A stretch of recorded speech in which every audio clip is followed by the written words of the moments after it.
Hello and welcome to Mythmakers. Mythmakers is the podcast for fantasy fans and fantasy creatives, brought to you by the Oxford Centre for Fantasy.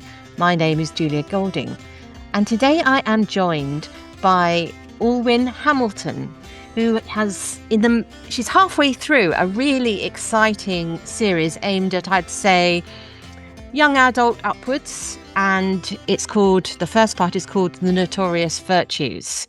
So welcome, Alwyn. Welcome to Mythmakers. Thanks for having me, Julie. I'm excited to be here. Now, you might be able to tell a keen listener that Alwyn's accent isn't the same as mine. So, Alwyn, tell us where you're from and how you made that long road to being a fantasy writer. Yeah, of course. So the accent is Canadian. So is one of my passports. I was born in Canada, and my parents worked for a company that was based in Canada, based in Toronto, but had offices in France and offices in Italy as well. And so when it was just me, we'd move between all three. And then my brother was born and ruined everything. Settle somewhere permanently. And so we ended up settling in France, just because they have a better education system. And so that's where I grew up in France. So people always think, oh, you're French Canadian. No, I'm Canadian and French. It's different. And then I ended up coming to the UK for university when I was 18, back when you still could with a French passport pre-Brexit and just sticking around and staying here. And I think growing up in France is probably one of the big things that made me a fantasy reader, because everything that was sort of written in English was a foreign world to me, whether it was we're going to prom or we're going to fight dragons. That was equally not something that I had in my daily life. And I just found sort of fighting dragons a little bit more relatable than sort of, oh, we're kissing boys at prom or we're going to English boarding school, or all those things that were equally fantasy worlds to me that had a little bit less jeopardy and a little bit less magic, weren't as interesting. So I hugely think that growing up sort of in a second culture is one of the things that made me a fantasy reader over a reader of other genres as a kid. So were you reading French fantasy? Because I'm wondering if the French homegrown fantasy is a different track from the sort of obvious ones for English speakers. I never really was. No, I speak fluent French and I went to French state school for 15 years. But I have never really read for pleasure in French, except for comic books. Comic books is a big thing in France. And while I do think that my French is excellent, it will never be as good as my English, and I'll never be as comfortable in my English. But I think also part of that is because quite quickly it became a divided thing in my brain that reading in French is reading for school and reading for English is reading for pleasure. So if I had to turn for a book for fun, it would always be in English. So I never actually read, and actually the first time I ever was reading something similar to my classmates was when Harry Potter became a phenomenon. And that was the first time that we had something in common, because I'd always be reading something they'd never heard of. They'd always be reading something I had no idea about. And then Harry Potter came out. It was like, oh my God, we can actually talk about this now. But of course, the catch was all of the titles of sort of proper nouns in the book series were different. So like Hogwarts was Poudlard, things like that. So they'd say like, oh, I love the part where he goes to Poudlard. And I was like, I don't know what you're talking about. Lice of lard, what is that? So it wasn't quite the sort of bridge, but yeah. It's interesting what you were saying about how the sort of living in France thing made Anglophone world, particularly American by the prom reference, seem like fantasy, because I think one of the things about the Harry Potter series is that a lot of it is just boarding school stuff without much magic, the sort of house points and playing, all that stuff, the structure. And that's a foreign world to me, having never been to boarding school either. And I think there is something exotic about that idea of kids dispatched to this world, aside from before you even get as far as magic. Yeah. Yeah, I suppose that's true. Yeah. There was a certain sort of appeal, because I also did read a fair few boarding school mystery books. Oh yeah, they exist too. Or like Famous Fives or things like that. So Yeah. there's something appealing about independent from your parents, Mm. off to have an adventure, whether it's magical or not, isn't it? Well, the first rule of writing for children is get rid of the parents. Yeah. I mean, that could be literally that they're gone, Yeah. i.e. the classic orphan, or it could mean that they're the problem. Or it Yes. could mean they're mysteriously abroad. Yes. Usefully abroad. I've used that when I don't want to kill off parents there. Because if they're there, they rain on the parade of the child and, Yeah. Where's the space for adventure? Anyway, we must talk more about your book, Notorious Virtues, which I devoured. I started reading it on Thursday and finished it on Sunday, and it's quite a long book. Um, it's 500 pages, Mhm. and I didn't do the skip read. Sometimes when I'm reviewing books, I'll quickly get the gist. I'll do that. I actually sat and read it all the way through, which I need to take as a massive vote of confidence in the story. So tell us about Notorious Virtues. Yeah, absolutely. So, The Notorious Virtues is my second series of books. So, I wrote a trilogy as my debut called Rebel of the Sands, which was first person sort of action adventure. And I loved writing it and I love those characters. But by the time I got to the end of writing three books from one point of view, I was like, you and I need to make other friends, girl. Like, I was just like, we need to talk to other people. I've been in one head for quite a long time. And there are also quite a lot of action sequences in Rebel of the Sands. And so when deciding what I wanted to write next, I was very clear on the fact that I wanted to write something a little bit uh, less action heavy. That sort of I got to there are certainly action sequences in Yeah, there. There's definitely. also, yeah, there are, but there's also parties and ball gowns and caviar and things that you can't have when someone is racing for their life across the desert. And so I pitched this idea as 1920s New York heiresses meets Grimm fairy tales. So the conceit was that it's a family that has passed down wealth and magic generationally through a trial of virtues. And it's very much based on all those fairy tales that you hear that are sort of, the king had three sons and he didn't know which one should be king after him. So he sent them on a quest for a golden bird. And they passed an old lady on the road and got the first one spat on her and the second one kicked her. And the third one was like, here, have my sandwich. And oh God, it turns out that the old lady knows where the golden bird they were sent to find is. And by not being a complete prick, the third one is the winner and sort of ascends the throne by virtue of his virtues, essentially. So it's essentially that test that happens generationally to test who is the worthiest to inherit. And so I sort of wanted to explore that theme and also explore the theme that we tie sort of money to worth, to sort of if you're rich, it's because you've earned it, or is it, generational wealth, but also that not all virtues are created equally. Just because you're brave and jumping out of a plane doesn't necessarily make you a good person.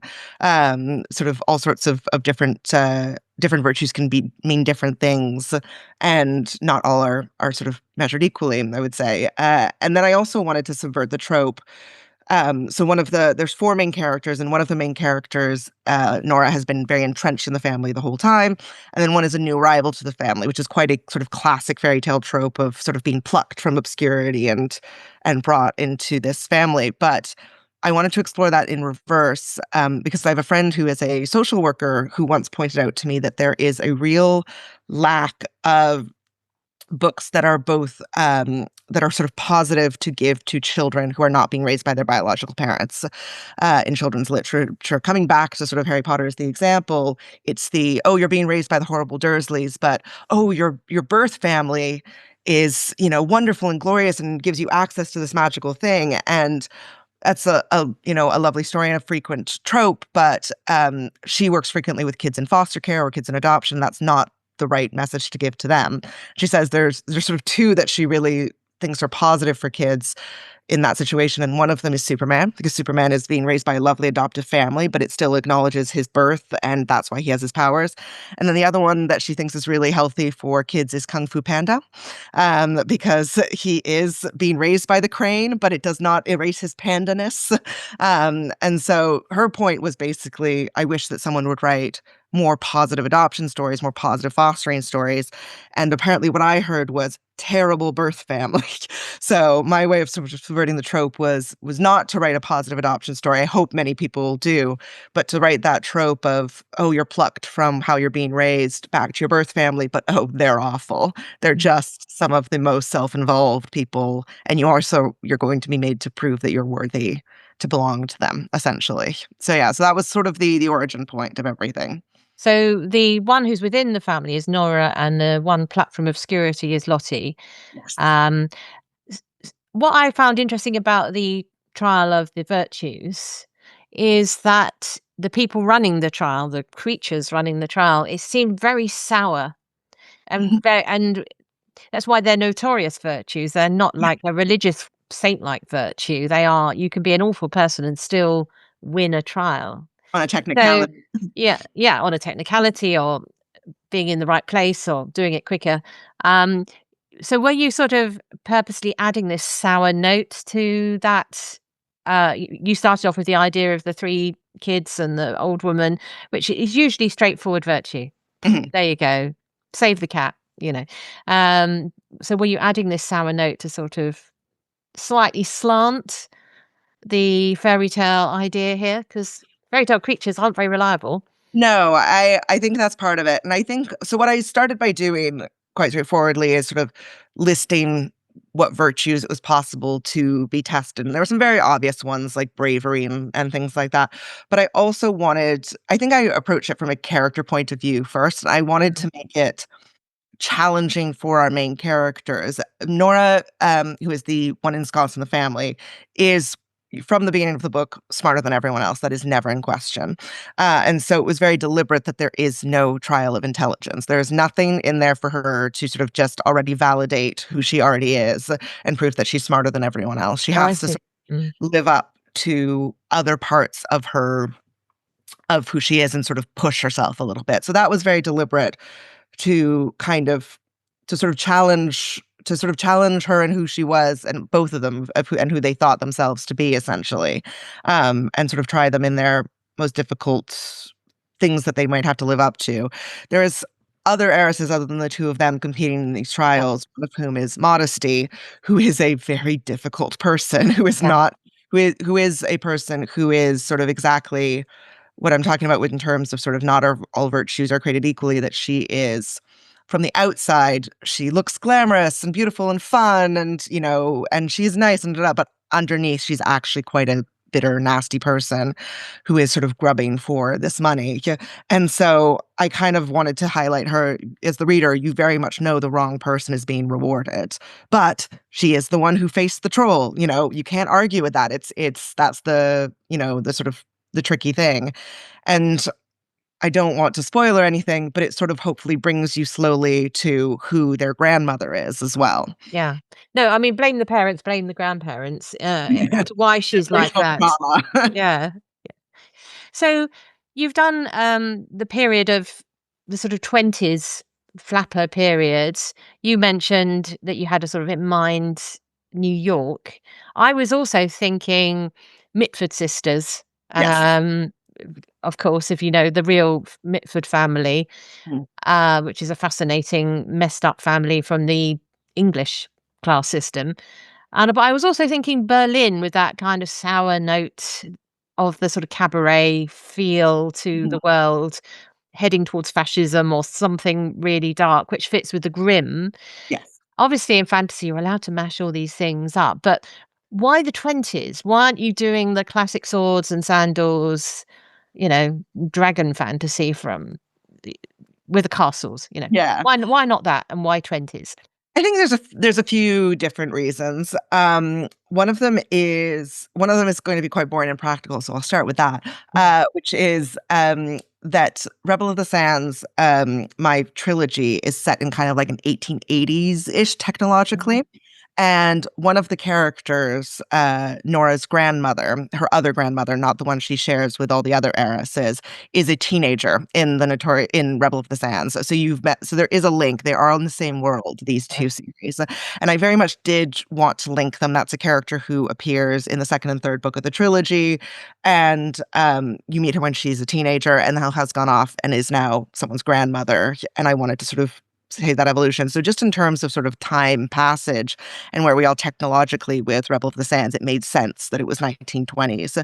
And I wanted to have this sort of technology present. The other reason that I wanted to do it was sort of thematically, which is that sort of Depression era, 1920s, I think is quite a big time of sort of financial and sociological divide and huge change. It's the time when we see a huge disparity between wealth, sort of coming out of the 19th century into the 20th century, and also we see wealth now, but it's not the same wealth as same wealthy people who had the money in the 1920s, that, the Vanderbilts, the Gettys, the things like that.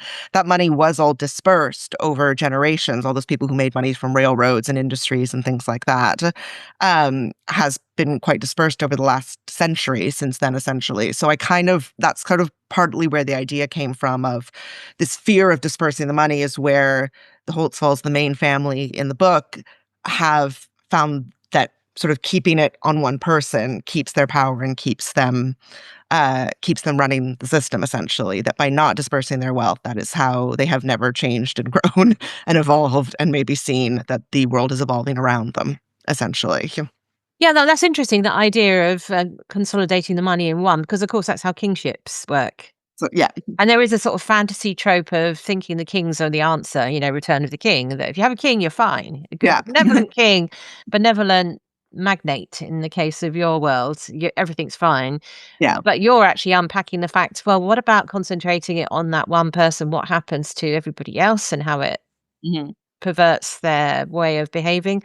I also had a feel of the sort of Russian Revolution Yes, that's very much an society underneath, yeah, um, because it's so fragile, the society. So yeah. you've got this this story with Lottie and Nora, but you've got some other characters in there. You've got some male characters, Theo and August. Mhm. August is a journalist. Theo's a sort of bodyguard figure. If I thought of everybody, and then there's the sort of the old folktale Yes, yeah. passages as well. So that's 1, 2, 3, 4, 5 different POVs. How do you manage that? And how do you avoid the problem of, say, the reader just liking, I know, Nora Mhm. and not wanting to read about August? Because that's a real challenge for multi viewpoint books. Yeah, it was a challenge. And also even just the challenge of getting into the habit of writing in third person. Having Mm, written 3 books in first person, when I was first drafting, I would literally switch mid-sentence without realizing. I'd be writing sort of, "She walked down the street, I looked up at the sky, backspace, backspace, backspace, she looked up at the sky," yeah. kind of thing. So it's a muscle, within writing, like everything else, I think, that I had to build up. And Notorious Virtues was a huge learning process. I had never been a planner before. I had always sort of roughly known where I was going and seen big pillars, but I discovered that with multiple points of view, I really did need to plan a little bit more. Yeah. And then the other thing that you always have to be conscious of, and is there are 4 points of view, but they are all geographically in the same place, and their story, but they all do have individual stories. Their stories do cross over at and then merge towards the end. So I wanted to be very conscious of, when we're in a room with all 4 of them, even though we're in Nora's point of view, that the others do need to be sort of acknowledged, and say something, and sort of have be noticed by the point of view character, because you as a reader do care about them as well, because they were your POV character last chapter, and they'll be your POV character in the next chapter. So I don't have a good answer to this is how it's done. It was very much a learning process and trial and error. And sometimes I would find myself halfway through a chapter that they were all in, and then realize this would be much more resonant from a different character's point of view. Yeah. So I would go back to the beginning, and all the sort of events would be the same, of, we're going here and we're doing this, but I would have to rewrite the whole thing, because it was now no longer in Theo's point of view, it was in Nora's point of view, or what have you. So, having said that, I think a lot of people have picked favorites, and that favorite tends to be Nora. So I'm also not oblivious to that. Oh, I think you managed really well because I think it's for me, it's between Lottie and Nora. Thank you. Yeah, they're Yeah, the, because I think that August and Theo are plot drivers, that they have part of the plot, that they're driving, and I think that's how you answer that question, is you make sure that when you switch to a chapter, there's something in that you need to know. Though I've got a soft spot for August, of course. Um, August actually wasn't, when I pitched the book, I pitched it with 3 points of view characters. August wasn't part of it. And then as I started to write it, and Nora's um storyline became more and more about the mystery because the reason that these trials are happening is because Nora's mother, who was the heiress, has unexpectedly been murdered. And so there's also sort of a murder mystery investigation amidst these Yeah. trials happening. And it very quickly became apparent why Sherlock Holmes has a Watson, why, everyone has a psychiatrist. Like, this girl needs someone to talk to. Yeah. She needs someone to sort of have be her partner in not in crime and crime fighting and crime investigating. But he's also her way into experiencing a lower class life, Hmm. because she's been this gilded butterfly or seemingly a gilded butterfly, and he's a sort of struggling journalist, who really has to worry about where the next paycheck is coming from. So I think that was a great choice, Right. but Yeah. in that one. Theo, so Lottie is the one plucked from obscurity. Theo is one of the bodyguards. Tell us about the bodyguards because they're in a very interesting own dilemma, aren't they? Yeah, so the Holtzwalds are our main family who are sort of the ones holding these trials. And one of the reasons they have accumulated so much land, so much wealth, all of these things is because they have the ability to create a space that's outside of the dangers of the woods that everyone lives in. So there's these sort of enchanted woods that are a little bit like the woods that you read in fairy tales that you go in and you might get lured off the road by a big bad wolf kind of thing. And they have the power to protect people from this. And in order to like live on their land and be protected, people have offered them things over generations, whether it's chickens or money, or in the case of one knight who came along running from something in the woods, it's his loyalty. So 1,000 years ago, essentially, a knight fleeing from something in the wood that had captured his love um, stumbles into there and says that if they protect them, then if he is protected by the family, then he and his descendants will protect the family forever. And so 1,000 years later, his descendants are still protecting the descendants of the original Holtzfall. And this is not a decision any of them have made. None of them have ever been allowed to make the sort of life decision of what do you want to be? Because the answer, if you were born into this family, is knight. You are going to be a protector of this family. And there are some who see that as their duty and as their purpose in life, and there are some that very much chafe against it. So, Yeah, and it's got a self-destruct element. It's because it's a magical pact. It's not yeah, like, exactly. yeah, It's not like you can just be like, actually, I I'm think I want to be a gonna go be baby. an artist, Yeah, yeah, exactly. explore my other side. Yeah, and it's sort of point out that even if you're really not suited to it, that's your life. And there's some people who are just not that great at it, but they weren't given the option to become an artist. And there is a very sinister element to it that if the head of the family tells them to do something, they have to do it.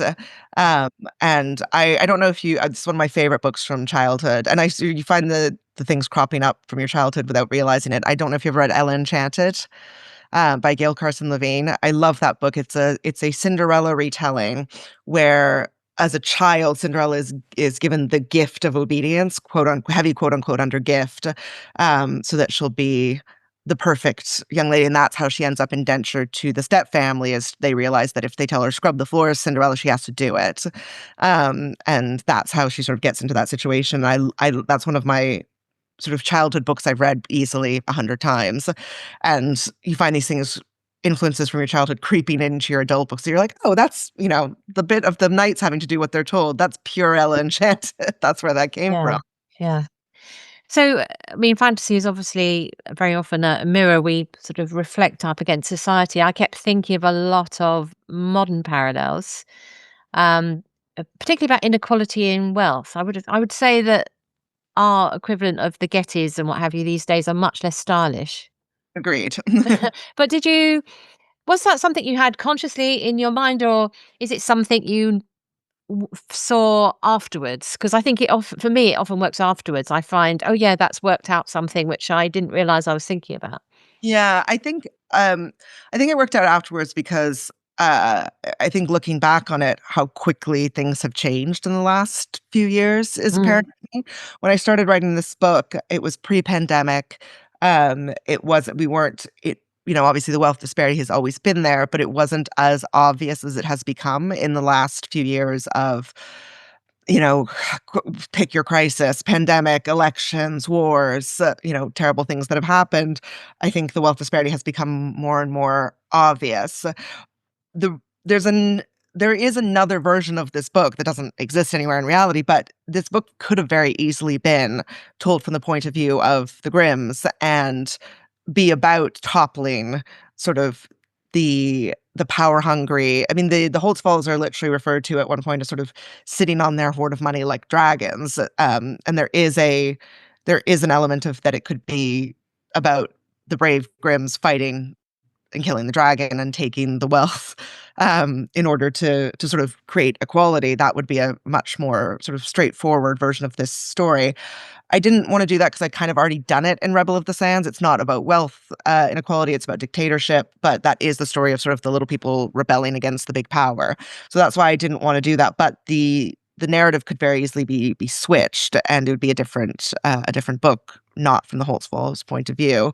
So I wanted to tread that line quite carefully of making them interesting characters that you want to follow, but not being like, aren't rich people the best? Aren't they just, Yeah. so But I great? don't think you particularly have a heroic class, because I felt Yeah. and found the Grimms very unreliable, and I'm not convinced they'd be any better at running the place than, um, the current rich people. My shorthand for the Grimms, whenever I was sort of referring to them quickly, talking about the books, is magical communists.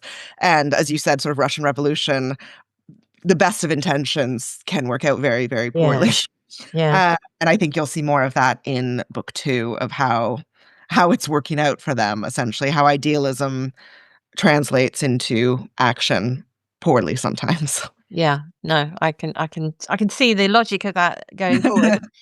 So one of the questions was thinking about, partly because I was thinking about this when I was teaching other people writing, is about how magic systems work. Mhm. So, magic in fantasy works like a currency, Yes. how you spend it. Mm. So, have you got favorite magic systems from other fantasy books you've read? And what kind of thinking went into how your own economy of magic works?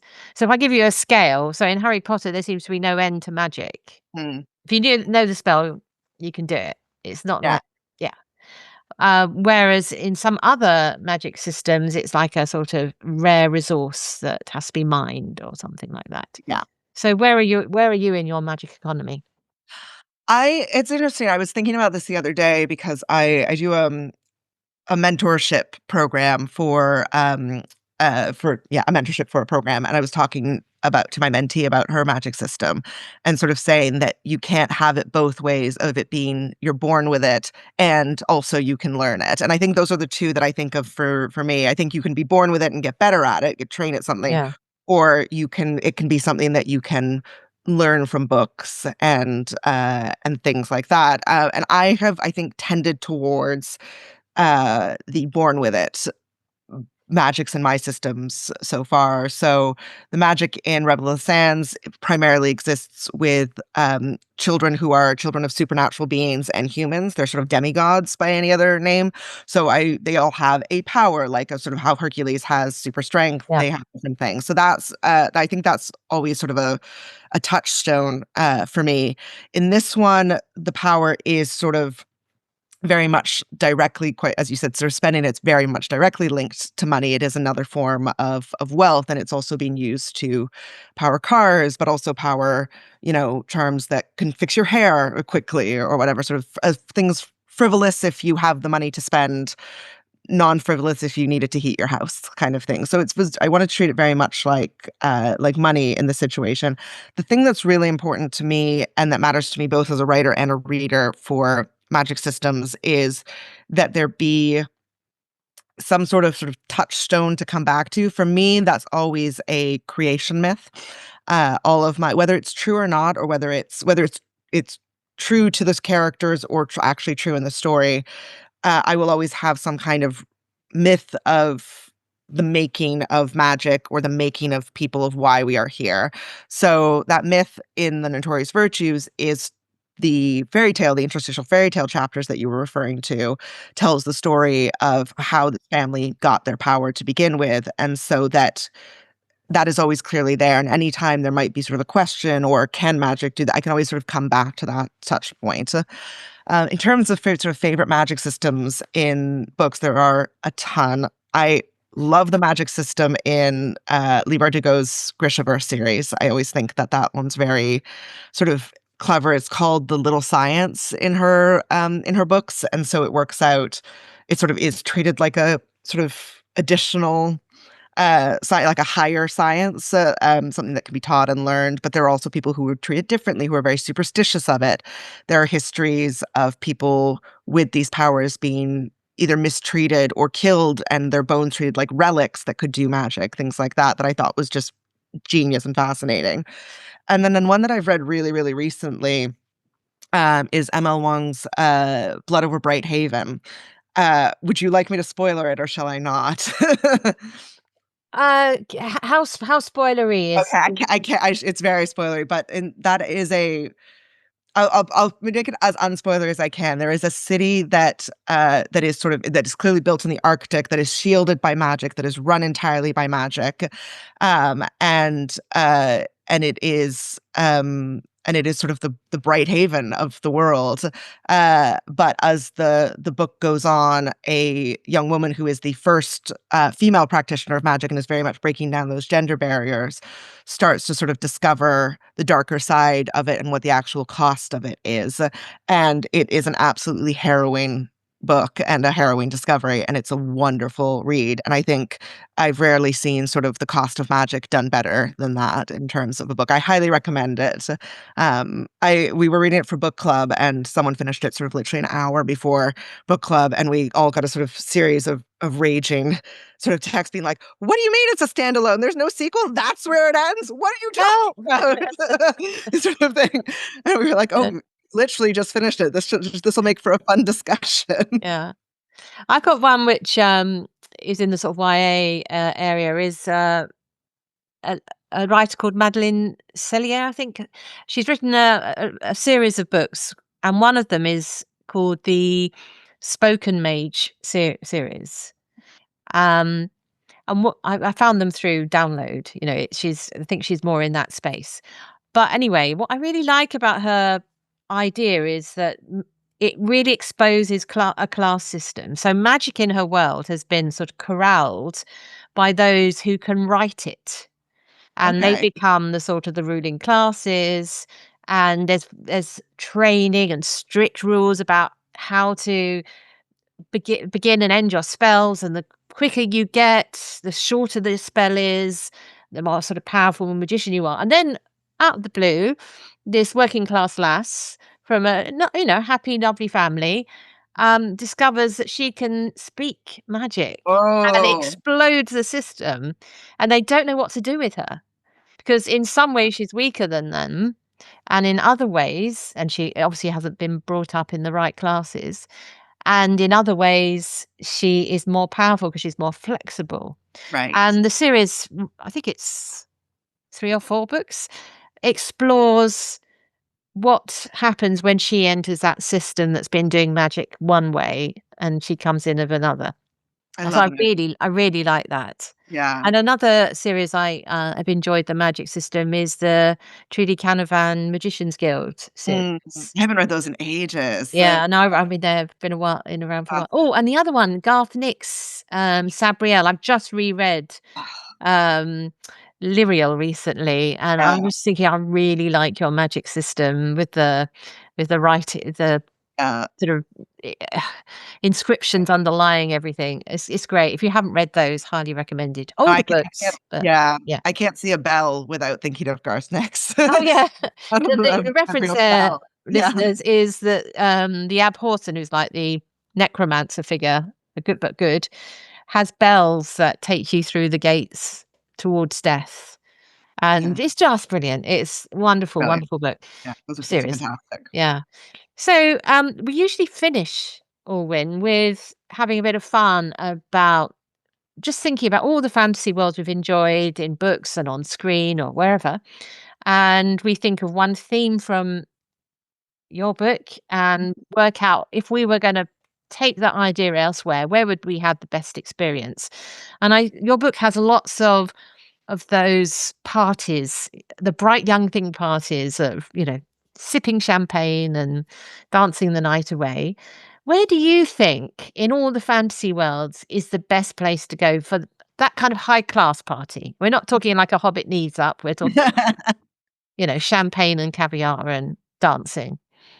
See, it's so funny because the first one that came to my mind was The Rose Bargain by Sacha Payton Smith, which is a book that came out about this time last year, which is set in sort of an alternate Regency version of England, where essentially for the last few hundred years, instead of by the kings and queens, things have been ruled over by a fairy queen who sort of appeared on a Tudor battlefield and took over, just because sort of the magic and all of these beautiful things immediately came to mind. And then I thought of the quite sinister side Yeah. of that world and the fairy. So I thought maybe not that. And the next one that came to my head is I recently read this may be recency bias, but I recently read The Raven Scholar by Antonia Hodgson, which is a phenomenal book. She's a former crime writer who has written a murder mystery fantasy. And one of the things in her world is that there are different animals that you can be associated to that you can sort of pledge your allegiance to, essentially, and it determines the course of your life. So, for instance, people who pledge the fox might be thieves or assassins, what have you. And the thing that I really loved about it that I felt is often missing in fantasy books is that if you pledge yourself to the monkey, that makes you an artist. So there are incredible singers and painters and dancers and all of these things that I sometimes find that we miss out in fantasy books just because we're so preoccupied by the plot and the killing and the sort of, even I think there was a scene in the Notorious Virtues where they went to sort of an art gallery opening that just had to get cut for pacing and time. As you say, it's quite a long book, but they throw a great party, the monkeys, and the sort of people who are pledged to the monkey temple in the book, because they sort of put up beautiful, canopies and gorgeous, and you can watch a performance while you sip your wine and sit there and enjoy yourself. And I think that is what comes to my mind, because I think it's sort of the creativity and the beauty of that would make for sort of a very beautiful party. So that's what came to my head. Oh, that's a good pick. I feel as though I need to go slightly different from you now. Go on. So, I was also thinking Regency, a sort of, um, A I good always get era. I always get the name wrong. It's Mr. Strange and Dr. Norrell, or Dr. Norrell and Jonathan Strange and Jonathan Strange and Mr. Norrell, yeah, yeah. yeah. That because that's the Regency bias, as you say.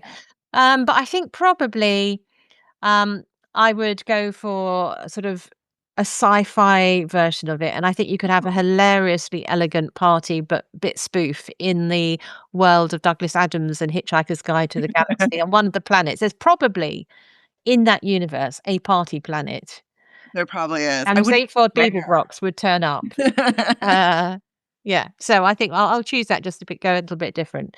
I think you've given me some great book recommendations whilst we've been going on, so I'm gonna have to go That's and my find The favorite thing. Raven Yeah, Scholar and the sure. Blood Over the Haven. Blood Over Brighthaven, yeah. Yeah, They're but very I different books. One's harrowing, one's less so. oh, okay. But I would say, we've both read your book, but I want to really highly recommend it to, our listenership. If you like your parties in the 1920s with a Grimm's fairy tale trial, uh, it's a brilliant read, and you were telling me that it's going to be 2 parts, and you have written the second part. That's right, yeah, the Has second it got part. a title? Yeah, it's called The Glorious Vices. We were just talking about how difficult, before we got on here, we are talking about how difficult titling a book is. Mm. And it was so difficult titling The Notorious Virtues that we titled the second book at the same time. So we always knew it was going to be The Notorious Virtues and The Glorious Vices, and it is due out very early next year, so Feb of 27. Yeah. So if you're like my daughter and won't start a series until you know that it's going to be complete, rest assured it It is will. going to have the second part. So you can start on the first part this year and pick up the second part next year. Anyway, Alwyn, thank you so much for joining me, and all the best with The Glorious Vices. Thank you. It's been a pleasure.